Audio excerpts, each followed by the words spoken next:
ఈ ప్రభుత్వం సుప్రీంకోర్టు గైడ్లైన్స్ని తుంగలో దొక్కుతోంది. సుప్రీంకోర్టు తీర్పులను బేఖాతరు చేస్తోంది.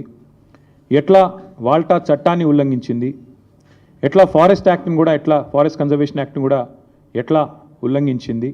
ఒక సరికొత్త ఆర్థిక నేరానికి ఏదైతే రేవంత్ రెడ్డి ప్రభుత్వం తెరలేపిందో, ఒక గోల్మాల్ ఏదైతే చేస్తూ ఉందో, దాని విషయాల్లో నేను మీకు కొన్ని విషయాలు చెప్పాలనుకుంటా ఉన్నాను. ఈ భూమి ఏదైతే ఉన్నదో, ఈ 400 ఎకరాల అడవి భూమి అనే మాట నేను చాలా స్పష్టంగా, అటవీ భూమి అనే మాట పూర్తిగా ఉన్న అవగాహనతో మాట్లాడుతున్నా. అది కూడా చాలా స్పష్టంగా సుప్రీంకోర్టు తీర్పుల ఆధారంగా మాట్లాడుతూ ఉన్నాను. ఎందుకంటే నిన్న హరీష్ రావు గారు మీకు చెప్పారు, మీరు చూశారు. సుప్రీంకోర్టు 1996లోనే, అంటే దాదాపు 30 ఏళ్ల కిందటనే స్పష్టమైన తీర్పు ఇచ్చింది. అడవి అని ప్రత్యేకంగా రిజర్వ్ ఫారెస్ట్ అని డిక్లేర్ చేయకపోయినా, అడవులకు ఉండాల్సిన లక్షణాలు ఉంటే, 0.4 క్యానపీ ఉంటే ఖచ్చితంగా అది ప్రైవేట్ ల్యాండ్ అయినా, ఓనర్షిప్ ఎవరిదైనా ఖచ్చితంగా దాన్ని అటవీ భూమిగానే గుర్తించాలి అని సుప్రీంకోర్టు తీర్పు ఇవ్వడమే కాకుండా, సుప్రీంకోర్టు రాష్ట్ర ప్రభుత్వాలకు ఆదేశం కూడా ఇచ్చింది. ఏమని? మీ దగ్గర సుప్రీంకోర్టు తీర్పుకు అనుకూలంగా ఓనర్షిప్ ఎవరిదున్నా అట్లాంటి భూములు ఎక్కడెక్కడ ఉన్నాయి లెక్క తీయండి.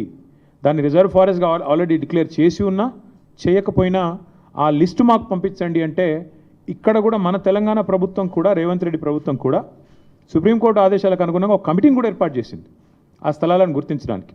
అందుకే 0.4 క్యానపీ ఉన్న ఈ భూమి ఖచ్చితంగా అటవీ భూమి. మీరు చూస్తారు, సుప్రీంకోర్టు ఆల్రెడీ దాన్ని అటవీ భూమిగానే చెప్పింది. మన జస్టిస్ గవాయ్ గారు కూడా చెప్పారు. Forest conservation act